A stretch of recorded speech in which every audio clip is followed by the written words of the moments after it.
கவுண்டவுன்லாம் start ஆயிடுச்சு. புயல் சூறாவளி உருவாக்கி கொண்டு இருக்கிறது.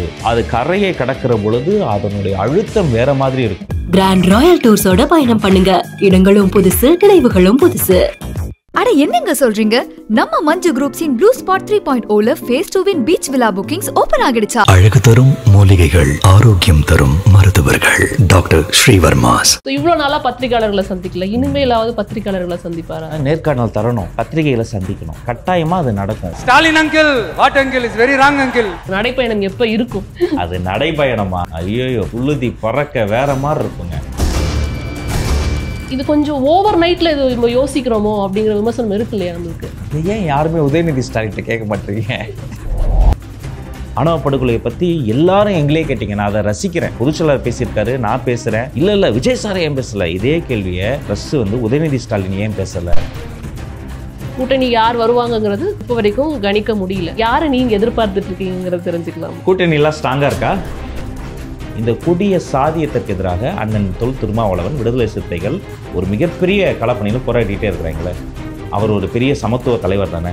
அவருடைய சொந்த கட்சி கொடியை இதே மதுரையில் ஏற்ற விடலை. மீறி ஏற்றின 19 பேர் மேலே எஃப்ஐஆர் போட்டுருக்காங்க. டிவிகேவோட கொள்கைகள்லாம் எடுத்துக்கிட்டோம் அப்படின்னா கிட்டத்தட்ட டிஎம்கே ஏடிஎம்கே எல்லாம் என்ன ஒரு ஃபார்மேட்ல இருக்கிறாங்களோ அதே ஃபார்மேட்ல தான் இருக்கிறாங்க. நீங்கள் எப்படி தனிச்சு தெரிய போறீங்க? டிவிகேவோட தலைவர் திரு விஜய் அவர்கள், அது வந்து ஒரு பெரிய ஐகான். நம்ம அதை தாண்டி நீங்கள் எப்படி டிஃபர் ஆக போறீங்க? கொள்கைகள்லாம் ஒரே மாதிரி தானே இருக்குது. அவங்களும் அதே தான் பண்ணிட்டு இருக்காங்க, நீங்களும் அதே தான் சொல்கிறீங்க. எங்களுக்கு அவங்களே இப்போ போதுமே அப்படின்னு நினைக்கிறவங்களும் இங்கே இருப்பாங்கல்ல. ஆமாம், நம்ம இங்கே தான் ரீடிங் பிட்வீன் லைன்ஸ் பண்ணணும். எஸ், டிஎம்கே ஏடிஎம்கே வந்து சிறந்த ஐடியாலஜி, அதெல்லாம் எந்த மாற்று கருத்து கிடையாது. எங்கே ரீடிங் பிட்வீன் லைன்ஸ்னால், இப்போ டக்குன்னு எக்ஸாம்பிள்னால் கரண்ட் அஃபேரில் வருவோமே. போன வாரம் காலையில் சீனியர் மோஸ்ட் பொலிட்டிஷியன் ஐயா பெரியசாமி ஐயா வீட்டில் சம்மந்தப்பட்ட இடங்களில் ரைடு. அன்றைக்கி மதியம் பிரைம் மினிஸ்டருக்கு சிஎம் சார் லெட்டர் எழுதுகிறார். அமெரிக்கா விதிக்கிற இந்த வரி நெருக்கடிகளுக்கு எதிராக நாம் வந்து நம்மளுடைய சென்ட்ரல் கவர்மெண்ட்டுக்கு தமிழ்நாடு அரசு முழு சப்போர்ட் பண்ணோன்னு வெறுமனே நல்லா தானே எழுதியிருக்காரு. இதுக்கு அதுக்கு என்ன சம்மந்தம் நினைப்போம். பட் ஒரு தேர்ந்த பத்திரிகையாளர் சொல்வார், அந்த முழு அறிக்கையில் ஒரு இடத்துல கூட ஒன்றிய அரசுனே போடல, இந்திய அரசுனே போட்டார். முதல் நாள் நைட்டு வரைக்கும் ஒன்றிய அரசு ஒன்றிய அரசு ஒத்தைக்கு ஒத்தை வாடான்ற மாதிரி பேசிட்டு, அன்றைக்கி என்னென்னா காலையில் ரைடுன்றோன்னா மதியம் இந்திய அரசின் பிரதமர், இந்திய பிரதமர் அப்படின்னு போடுவார். கொஞ்சம் ரீவைண்ட் பண்ணி பார்த்தீங்கன்னா, இதெல்லாம் நான் பாலிடிக்ஸ் அப்பாற்பட்டு சொல்கிறேன், ஒரு ஜெர்னலிஸ்ட் பாயிண்ட் ஆஃப் வியூவில் சொல்கிறேன். ஐடியாலஜி நல்லா இருந்தாலுமே கரண்ட்டில் அவங்க எப்படி மாறுவாங்க, அந்த பவரை தக்க வைக்கிறதுக்காக எப்படியெல்லாம் ஸ்டாண்டை மாற்றுவாங்க, அது அவங்களுக்கு ஈல்டும் ஆகிட்டு இருந்தது. தனால் இப்படி தான் ஈல்டு ஆகிட்டு இருந்தது. கொஞ்ச நாள் முன்னாடி வந்து காலையில் இது மாதிரி கேஎன்ஆர் ஐயாவினுடைய சகோதர சம்மந்தப்பட்ட இடங்களில் ரைடெல்லாம் நடக்குது. அதே மாதிரி அப்புறம் இன்னும் சில நாட்களில் உதயநிதி ஸ்டாலின் சாரை நோக்கி அந்த ரைடு திரும்புது, அந்த டாஸ்மாக் ஊழல் திரும்புது.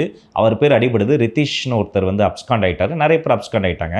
அவர் பக்கம் கத்தி திரும்பிட்டோன்னே இண்டிகோ ஃப்ளைட்டை போட்டு டெல்லிக்கே போயிட்டு வேறு ஏதோ நிதி ஆயோக் கூட்டம் அப்படின்னு போனார். அங்கே அவர் பேசினார்ல, அதை திட்டமிட்டு தமிழ்நாடு மீடியாவில் யாருமே விஷுவலாக கேரி பண்ணல.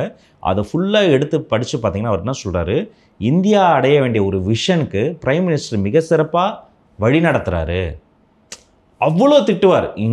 அன்றைக்கி காலையில் உதய் சார் வந்து மாண்புமிகு துணை முதல்வர் உதயநிதி சார் வந்து மோடிக்கும் பயமில்லை, ஈடிக்கும் பயமில்லைன்னாரு. ஆனால் அங்கே போயிட்டு அவர் அந்த பாடி லாங்குவேஜ் இருக்குல்ல, கையை பிடிச்சிக்கிட்டு முஸ்தஃபா பாட்டு மட்டும் தான் பாடு.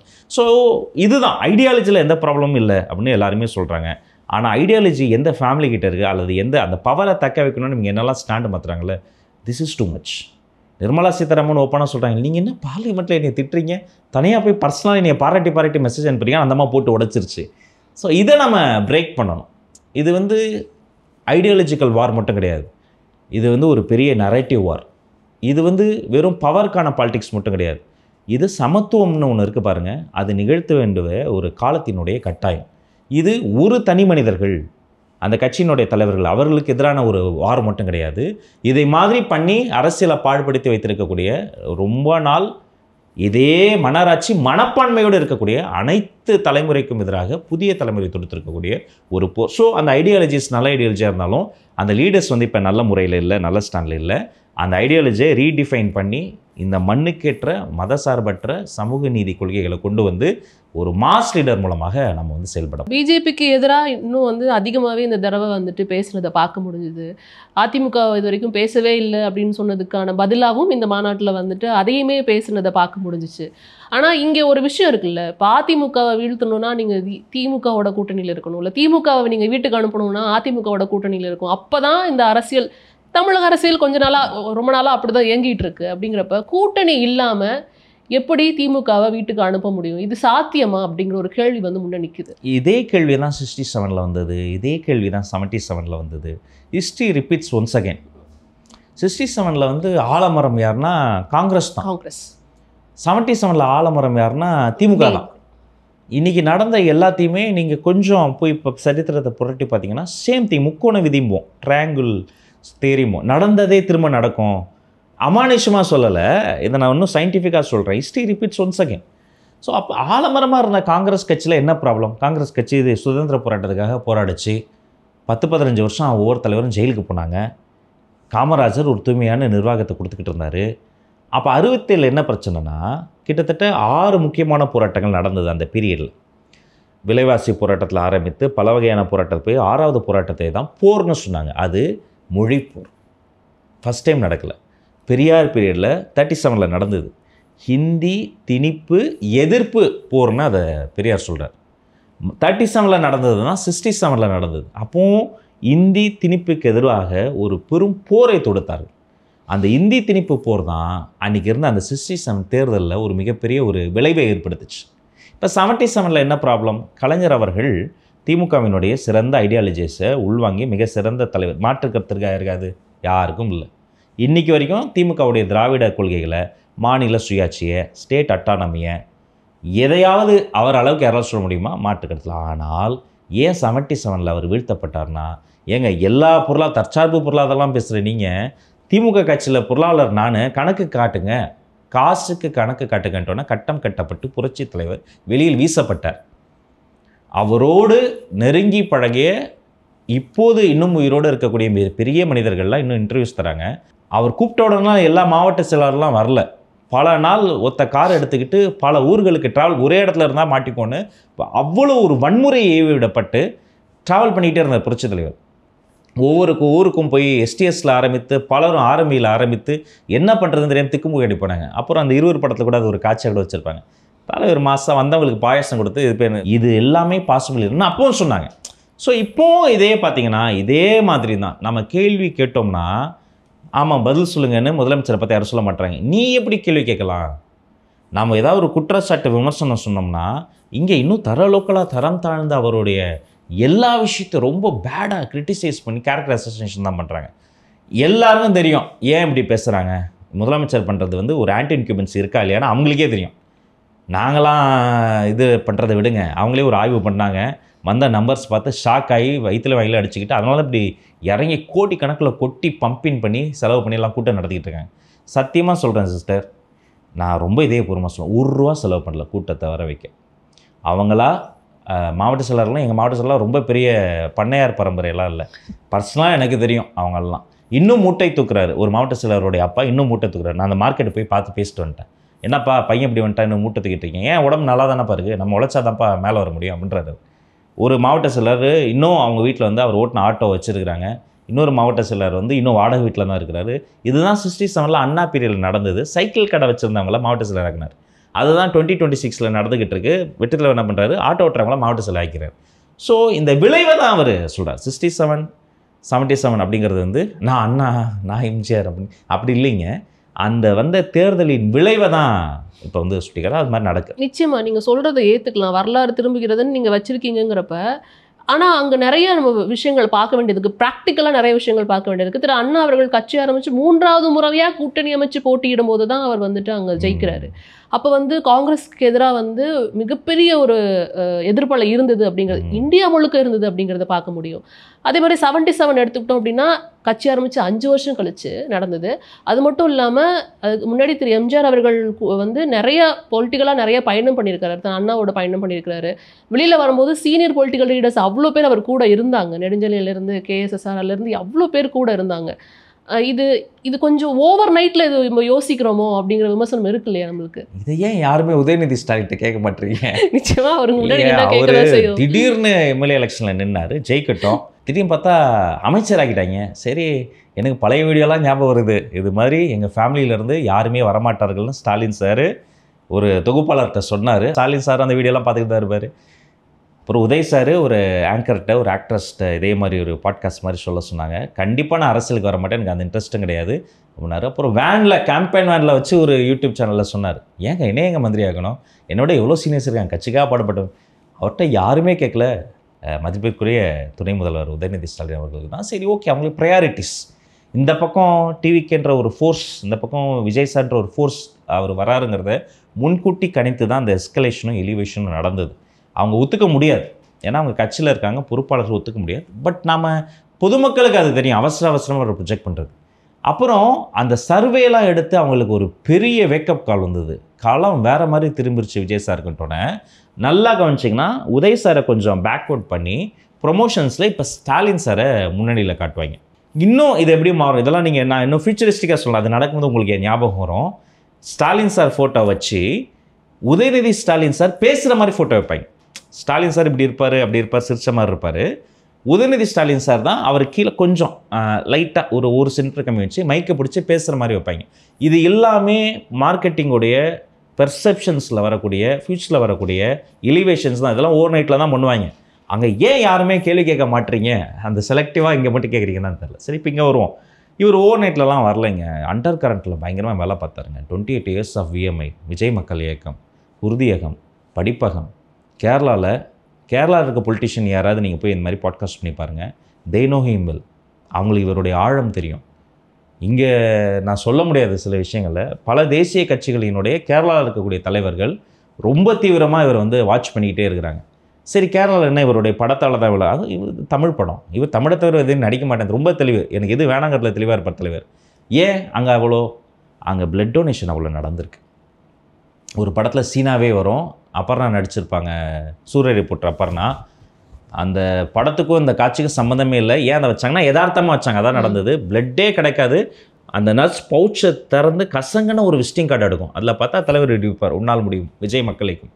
கட் பண்ணால் பைக்கு பறக்கும், பிளட்டு போகும். அந்த குழந்தைக்கிட்ட யாருமே பேசக்கூட மாட்டாங்க, தலை இப்படி பண்ணிவிட்டு ஜூஸ் அந்த ஃப்ரூட்டியை குடிச்சிட்டு கிளம்பிடுவாங்க. இப்படி லட்சக்கணக்கில் அங்கே டொனேஷன் நடந்திருக்கு. நீங்கள் குஜராத்தோடைய பூகம்பத்துக்கு இந்த பக்கம் சுனாமிகளுக்கு மட்டும் இல்லை, குஜராத் பூகம்பம், நேபாள் பூகம்பத்துக்கெலாம் இவங்க நிவாரணப் பொருட்கள் அனுப்பியிருக்கிறாங்க. அவ்வளவும் போட்டு வச்சுருக்கிறாங்க, டாக்குமெண்ட் பண்ணி வச்சுருக்காங்க. எனக்கே ஆச்சரியமாக இருக்குது. ஏன்னா நேபாள் பூகம்பத்துக்கு சாலி கிராமத்தில் போய் உண்டியல் குலுக்கி ஒரு மனுஷன் அப்போவே போய் பண்ணியிருக்கிறாரு. மீனிங் நீங்கள் சமூக சேவை செய்வது என்பது இந்த டிஎன்ஏல இருக்குது. ஸோ இவர் ஓவர் நைட்லலாம் வரல. அது வெளிப்படையாக டிக்ளேர் பண்ணி கட்சின்னு அறிவித்தது வேணால் இப்போயா இருக்கலாம், அதனால் ஒரு பிம்பம் உங்களுக்கு அப்படி இருக்கலாம். மற்றபடி இவருடைய பெரிய ஜர்னி, பெரிய எக்ஸ்ட்ரான ஜர்னி. நீங்கள் அவ்வளோ சீக்கிரம் விஜய் ரசிகர் மன்றம்னு போர்டே வைக்க முடியாது. நீங்கள் போயிட்டு அப்போல்லாம் அந்த 36 ரோல் இருக்க கோனிகா ஃபிலிம் இருக்கும், அதை போட்டு நீங்கள் உங்கள் இப்போ குடிசை பகுதிக்கோ அங்கே இருக்கக்கூடிய ஏழை எளிய குழந்தைகளுக்கோ நோட்டு புத்தகம் வாங்கி கொடுத்து அதை ஆவணப்படுத்தி கொண்டு கொடுத்தா தான் இளைய தளபதி விஜய் ரசிகர் மன்றம்னு நீங்கள் போர்டு வைப்பதற்கு, அதில் ஒரு நம்பர் போடுவதற்கு சமூக சேவகர்னு நீங்கள் மாறினால் தான் உங்களுக்கு அனுமதியை. மற்ற மன்றம் மாதிரி கிடையாது. ஒரு 50,000 மன்றம் இருக்குமா, மன்றத்துக்கு ஒரு 25 பசங்க இருப்பாங்களா, சின்ன பசங்களாக தான் இருப்பாங்களா, அதுவே எத்தனை கோடி வருது பாருங்கள். ஸோ இது ஜர்னி ரொம்ப பெருசு. எவல்யூஷன் படி பார்த்தீங்கனாலுமே ஒரு லீடர்னால் இப்படி தான் எவல்யூஷன் அப்படியே படிப்படியாக வளர்ந்து வருவார். அண்ட் இப்போ இருக்கிற பிம்பம் இது ஒரு பபுள். நீங்கள் இவர் ஓவர் நைட்டில் வந்துட்டான்னு சொல்கிறது ஒரு பபுள். ஊதி பெருசாக்கி அப்புறம் என்ன ஆகும், நீர்க்கு மொழி உடஞ்சி போயிடும். ஆனால் இவருடைய வளர்ச்சி என்பது ஒரு மலை வளருவதைப் போல், எவல்யூஷனில் பூமியில் மலை வருவதைப் போல் பார்த்து பார்த்து வளர்ந்து வந்திருக்கிறார். அப்படி தான் எங்களையும் வளர்க்கிறார். இதில் முக்கியமான விஷயம் சோஷியல் மீடியாவில் பயங்கர ஸ்ட்ராங்காக இருக்காங்கப்பா. கிராஸ் ரூட் லெவலில் எப்படிப்பா அவங்க ஸ்ட்ராங்காக இருக்கிறாங்களா, அதுவும் ஒரு பெரிய கேள்வியாக முன்னாடி நிற்கிது. இப்போ போய் நம்ம ஏதாவது ஒன்று தப்பாக போட்டோம்னா கீழே அடிக்கிறதுக்கு 1000 பேர் இருக்காங்க. அது அப்படிலாம் இல்லையே, நீங்கள் தான் சொல்கிறீங்க. இல்லை, இருக்காங்க. அவரை பற்றி பேசினா பேசுகிறதுக்கோ அவருக்கு சப்போர்ட்டர்ஸ் இருக்காங்க, சோஷியல் மீடியால இருக்காங்க. ஆஃப் கோர்ஸ் இருக்காங்க. அதெல்லாம் மாற்று கருத்தே கிடையாது. ஸ்ட்ராங் அதுல டிவி இல்ல, நீங்க ஏதாவது போட்டீங்கன்னா கீழே அடிக்கிறதுன்னு நீங்க சொல்றீங்க, அப்படி அடிக்கிறதுன்னு அந்த வார்த்தையை நான் இல்லைன்னு சொல்றேன். அவங்க ரியாக்ட் பண்ணுவாங்க. அது கண்டிப்பா ரியாக்ட் பண்றதுக்கு 1000 பேர் இருக்காங்க. நீங்க விர்ச்சுவல் வாரியர்ஸ் அப்படின்னு அவர் சொல்றாருல, literally I can sense it. They are virtually they are warriors. ஒரு ஆர்மி, அறிவிக்கப்படாத ஆர்மி. மற்ற கட்சியிலலாம் தகவல் தொழில்நுட்ப அணி. இவ்வளவு ஆலமரமாக இருக்கிற நம்ம அண்ணா அறிவாலயத்திலேயே நினைவு சரியாக இருந்தால் 18வது அணியாக தொழில்நுட்ப அணியை உருவாக்குனாங்க. அண்ணன் பிடிஆர் அண்ணனை போட்டாங்க. அதுக்கப்புறம் நடந்தது விடுங்களேன். ஆனால் இங்கே கட்சியே ஒரு ஆர்மி, விர்ச்சுவல் வாரியர்ஸ் நீக்கமர நிறைந்திருப்பாங்க. ஒன்று வெளியிலே தெரியுற விர்ச்சுவல் ஆர்மி. நீங்கள் கிராஸ் ரூட் சொன்னீங்கள்ல, நான் விஎம்ஐ பற்றி சொல்கிறேன். விஎம்ஐ என்ன மாதிரி ஒரு அமைப்புனா, அவுட்ஸ்கட்ஸ் ஆஃப் சென்னையில் நான் ஒரு டெத்து வீட்டுக்கு போனேன். யாருக்குமே தெரியாது. அந்த தம்பி வீட்டில் தவறினவங்களுக்கு மொத்தமே ஒரு 15லேருந்து 20 பேர் தான் வந்திருப்பாங்க. Outskirts of Chennai. நான் அங்கே போனேன். அந்த தம்பி ரொம்ப நல்ல தம்பி. அவங்க அப்பா தவறிட்டாங்க. நான் கூடவே நிற்கிறேன். நான் ஒரு 2 மணி நேரம் நின்று இருப்பேன். 2 மணி நேரமும் என் கூட நின்று அந்த 15-14 பேரில் எல்லாருமே வயசானவங்க, எல்லாருமே சாதாரண சாமானிய மக்கள். அப்புறம் அப்படி கிளம்பலாம் அப்படின்னு நம்ம அப்படி கிளம்பும் போது ஒருத்தர் பேசினார். வணக்கம், இந்தாங்க ஃபோனில் உங்கள் ஃப்ரெண்டு பேசுகிறார். என்னடா இது அப்படின்னு வாங்கி நான் காதில் வச்சா, அந்த பக்கம் எங்கள் போட்டுறதுக்குரிய பொதுச்செயலாளர் ஆனந்தனே. என்னண்ணா என்ன பண்ணிருக்கிற? அண்ணா சொல்லுங்கண்ணா. எங்கண்ணாங்க? இல்லை நீ ரொம்ப நேரமாக நின்றுட்டுருக்கியா? நான் சேர் சொல்லிட்டேன். வந்ததுலேருந்து நீ டீயும் குடிக்கல, காஃபியும் குடிக்கல, கொடுத்தா வேணான்ட்டியா? நேரம் பசி இருக்கும், இந்த இடத்துல போய் நீங்கள் டிஃபன் சாப்பிட்டுக்கலாம். அவர் சொன்னார், என்ன உங்களுக்கு எதாவது வேணும்னா சொல்லுங்கள், நம்ம பண்ணிக்கலாம். நான் மாவட்டத்துலேருந்து ஆள் அனுப்பானா? ஒன்றுமே வேணாண்ணா, நான் இங்கே சாதாரணமாக வந்தேண்ணா. ஒருத்தர் ஃப்ரெண்டு பார்க்க வந்தேன்னா நான் பார்த்துக்கிறேன்னா வச்சுட்டு ஃபோனை கொடுத்து நான் கேட்டேன், நீங்கள் யாருங்க அப்படின்னு அதை கேட்டேன். அவர் சொன்னார், நான் விஎம்ஐயில் இருக்கேன். சாதாரண ஒரு வேட்டி கட்டி, சாதாரண ஒரு டிஷர்ட்டை போட்டு, பார்த்தா வெடன்னு காலைல டிஃபன் சாப்பிட்டாரோ இல்லையோ, நாம் ஒரு காஃபி டீ வாங்கி குடிக்கலாமான்னு நினைக்கிற ஒரு ஆள். அவர் கட்சி கொடி கட்டிக்கல, கட்சி துண்டு போட்டுக்கல, டாம்பிகம்மாலாம் இல்லை, அப்படி பந்தா காட்டில் அப்படி என்ன மாதிரி ஆவுன்னு பேசலை. சாதாரண ஒரு மனுஷன். ஆனால் உங்கள் பேர் சொல்லுங்கண்ணே. அது எதுக்கு நான் உங்களுக்கு எதாவது வேணுன்னா சொல்லுங்கள், அண்ணன் சொல்லியிருக்காரு, நான் பார்த்துக்கிறேன். ஒன்றும் இல்லைண்ணா, நீங்கள் சொன்னதே போதும்ண்ணா. நான் வண்டி எடுக்கிறேன். கொஞ்சம் தூரம் பின்னாடியே வராரு, அந்த சின்ன டிவிஎஸ் மொப்போட போட்டு. கரெக்டாக மெயின் ரோடு போய் கன்ஃபியூஸ் ஆகிடுச்சு. மேப்பெல்லாம் வேலை செய்யலை, கூகுள் அக்கா சொதப்பிடுச்சு. முன்னாடி முந்தி இங்கே வாங்க அப்படின்னு சொல்லி என்னை கொண்டு பைபாஸை பிடிச்சி எனக்கு ரூட்டம் காமிச்சிட்டு அமைதி. அவர் பேர் இப்போ வரைக்கும் எனக்கு தெரியாது. This is VMI. ஐயோ, எக்ஸ்ட்ரானரி. நீங்கள் அவங்களுடைய ஆழம் நீங்கள் நினைத்து, நான் இன்னும் சொல்லவா, இந்த ஸ்டுடியோவில் இருக்கோம்ல, ஐ சேலஞ்ச் யூ. இந்த ஸ்டுடியோவில் போகிறவங்கள, இங்கே இருக்கிறவங்க கேமராமேனில், இங்கே ஜூனியர் ப்ரொடியூசர்ஸ், உங்கள் அசிஸ்டன்ஸ் இருக்காங்களே, உங்களுக்கு தெரியாமல் 2 விஎம்ஐ தோழர்கள் இருப்பாங்க. அதனால் எங்களுக்கு ஒரு உளவுத்துறை இருக்குது, எங்களுக்கு ஒரு கண்காணிப்பு துறை இருக்குது. அதனால் இது உங்களுடைய ஜர்னி ரொம்ப பெருசு. இது நீங்கள் சுருக்கி மற்றவங்க பார்க்கலாம், நீங்கள் அப்படி பார்த்துடாதீங்க. அதனால் விர்ச்சுவல் வாரியர்ஸ் வெளியில் தெரிந்து அவங்க அடிக்கணும்னு அடிக்க மாட்டாங்க, அவங்க ரியாக்ட் பண்ணுவாங்க. அன்புனா அன்பு, பாசத்தின் முன்னாடி பனி, பகைக்கு முன்னாடி புலி. அதனால தான் அப்படி. நிச்சயமா. இப்போ நிறைய விஷயங்கள் நம்ம பேசியிருக்கோம். மாநாடு பற்றி பேசிட்டோம், அவர் பேசினது பற்றிலாம் நிறைய விஷயங்கள் பேசியிருக்கிறோம். இப்போ இந்த மாநாடு கிட்டத்தட்ட தேர்தலுக்கு ஒரு 8 மாத காலகட்டம் இருக்குது. அப்படிங்கிறப்ப எதை கொண்டு போய் சேர்க்கறதுக்கான ஒரு மாநாடாக நீங்கள் எடுத்துக்கிட்டீங்க? இது ஒரு விஷயம் இருக்கும்ல, இந்த மாநாடு இந்த இடத்துல நடத்துகிறோம், இது ஒரு எய்ம்னு ஒன்று வச்சுருப்பீங்க. எதற்காக இந்த மாநாடுங்கிறத தெரிஞ்சுக்கலாமா? திரும்ப நம்ம மீது அரசியலுக்கு புதிதாக வரவங்க மீது ஒரு நெருக்கடி சுமத்துவாங்க. கிருத்திகா, நான் பாஜக பி டீம் இல்லடா, ஆனால் டெய்லி நான் நிரூபிச்சுக்கிட்டே இருக்கணும். ரொம்ப ஈஸியாக ப்ரஷ் பண்ணிட்டு திமுக தன்னால அந்த மாதிரி நிறைய பேர் டாச் பண்ணி விட்டுருக்குறாங்க. ஐ ஸ்டில் ரிமெம்பர், எனக்கு ரொம்ப பிடிக்கும் தயநிதி சார். செம்மையாக பேசுவார், ஜாலியாக இருப்பார். ஒரு நேஷ்னல் டிபேட்டில் உட்காந்து கமல் சார் பற்றி 2021 கேட்குறாங்க. ஏன்னா நேஷ்னல் மீடியாவுக்கு கமல் சாருடைய இது தெரியும்ல. அவர் கேட்குறாரு, ஏங்க அது நீங்கள் அமித்ஷாட்ட கேளுங்க, கமல் ஃபியூச்சரை பற்றி மோடிட்ட கேளுங்க. ஆங்கர் ஷாக் ஆகிறாங்க. சார் அது வேறு பார்ட்டி, பிஜேபி.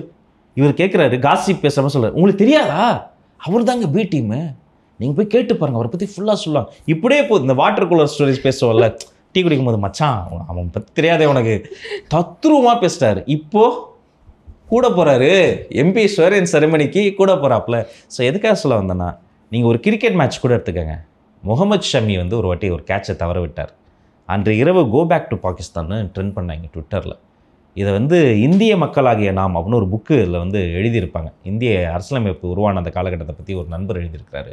அதில் குறிப்பிட்டிருப்பார், முகமது ஷமிக்கு பதிலாக வேறு யாராவது, ஒரு எக்ஸாம்பிள் ஸ்ரேயாஸ் ஐயர் அந்த கேட்சை தவற விட்டுறாரு, நம்ம சொல்லுவோமா? சச்சின் டெண்டுல்கர், மகேந்திர சிங் தோனி கேட்சை தவற விட்டார், என்கரேஜ் பண்ணுவான் நம்ம பையன். ஆனால் முகமது ஷமி தவற விட்டா, முகமது அசாதை தவற விட்டா, அந்த நெருக்கடி, அவன் ஃபேமிலி என்ன பாவம் பண்ணுச்சு, அவங்க குடும்பம் எவ்வளோ தவிச்சிருக்கும். அதே மாதிரி அரசியலுக்கு யாராவது வராங்க, பவர் ஷேரிங் பேசுகிறாங்க, அதிகார பரவலை பற்றி பேசுகிறாங்க, மக்கள் சொல்கிறாங்கன்னா, கட்டுக்கடங்காத வார்த்தை வன்முறைகளை இவர்கள் கட்டவிழ்த்து விடுவார்கள். இதையெல்லாம் உண்மை கிடையாதுன்னு முதல்ல கொண்டு போய் சேர்க்கணும். எங்கள் தலைவர் யார் தெரியுமா? அவருடைய எண்ணம் என்ன தெரியுமா? லட்சியம் என்ன தெரியுமா? அது தூய்மையானது. அது நலன் சார்ந்தது, அது நன்மை பயக்கக்கூடியது. அதனால தான் அடுத்தவங்களை பற்றி அவர் தனிநபராக பேசும்போது கூட யாரை பற்றியுமே நெகட்டிவாக பேசவே மாட்டார். அதனால தான் திரும்ப திரும்ப அவர் வந்து 3 மணி நேரம் ஒரு இடத்துல அவரால் சும்மா உட்கார முடியும். நான் பார்த்து ஷாக் ஆகிட்டேன். ஒரு ஜன்னலை பார்த்துட்டு இப்படி சும்மா இப்படி உட்காந்துருப்பார், ஃபோனை கூட சீட்ட மாட்டார், ஒரு வார்த்தை பேச மாட்டார். யாரால் முடியும்? ஒரு துறவியால் முடியும். முற்றும் துறந்த முனிவர்லான்னு சொல்லுவீங்க, எல்லாம் பார்த்தது கிடையாது. அவர் காம் அண்ட் கம்போஸ்டாக இருக்காருன்னா அவரோட மைண்ட் ரொம்ப கிளியராக இருக்குது. அவர் மேனிஃபெஸ்ட் பண்ணுறது வந்து அவருடைய வெற்றி கிடையாது, அடுத்த எலெக்ஷன் கிடையாது, அடுத்த தேர்தல் வெற்றி அல்ல, அடுத்த தலைமுறையினுடைய வெற்றி. இதை தான் நாங்கள் கிராஸ் ரூட்ஸ்க்கு கொண்டு போகணும்னு நான் நம்புகிறேன்.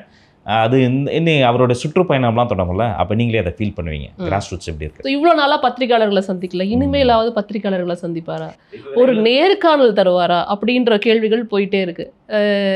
ஏதோ ஒரு இடத்துல ஒரு சவால் கூட யாரோ போட்டுக்கிட்டாங்கன்னா, அதை பார்த்தேன் ரீசெண்டாக. அவர் மட்டும் நேர்காணல் தந்துட்டாருன்னா நீங்கள் மக்களின் தலைவர்னு ஒத்துக்குவீங்களான்னு சொல்லிட்டு டிவிக்கிலேருந்து யாரோ பேசினாங்க. அது யாருங்கிறது எனக்கு தெரியல.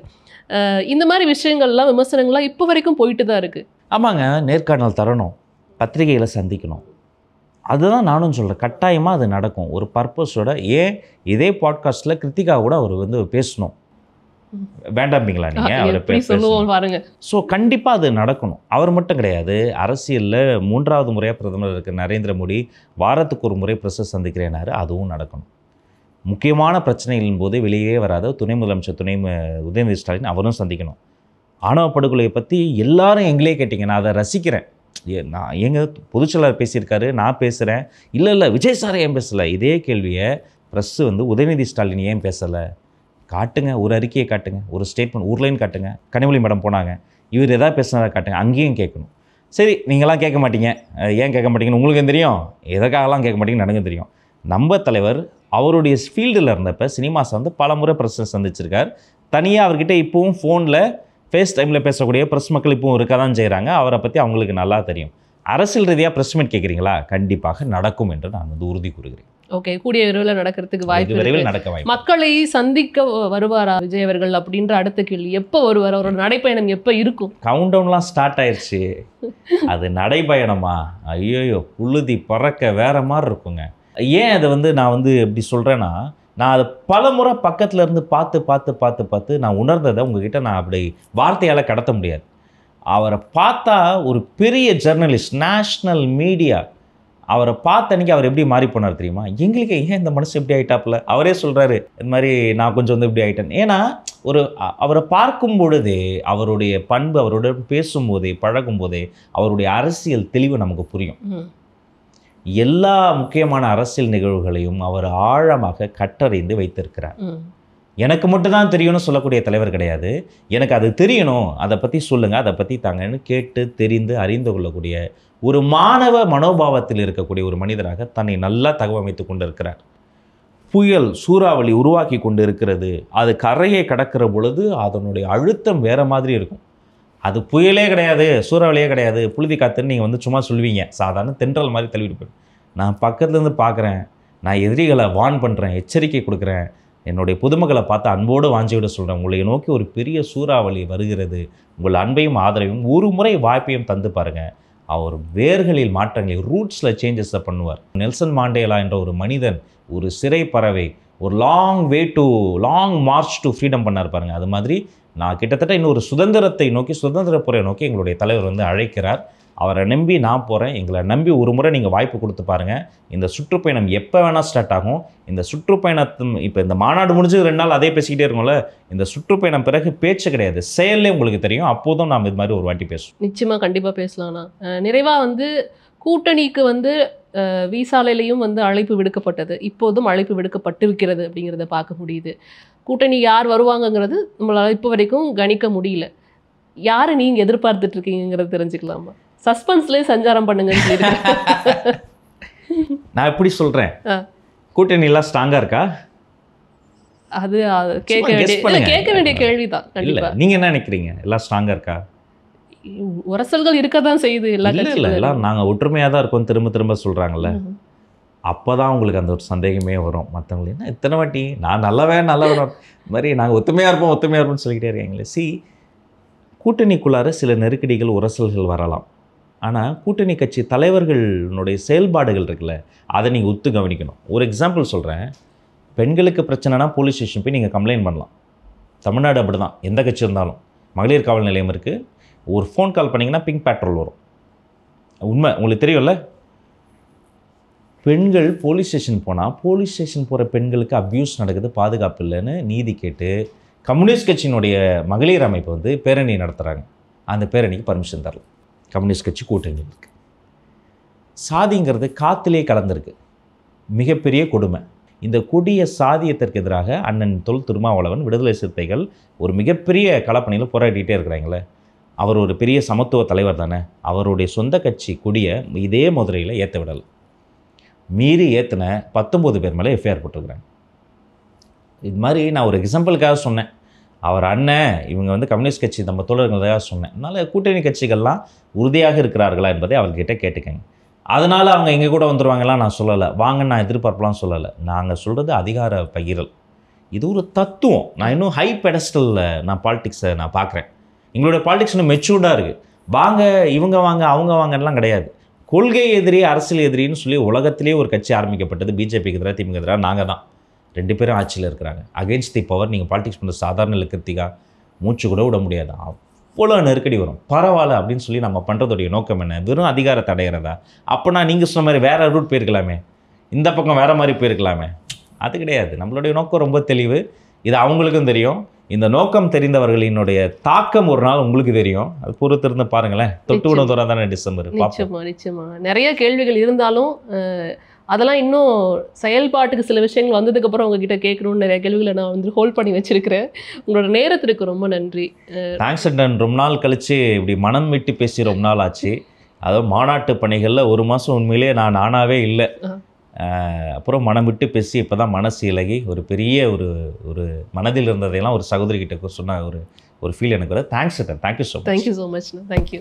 கிராண்ட் ராயல் டூர்ஸோட பயணம் பண்ணுங்க. இடங்களும் புதுசு, நினைவுகளும் புதுசு. அட என்னங்க சொல்றீங்க?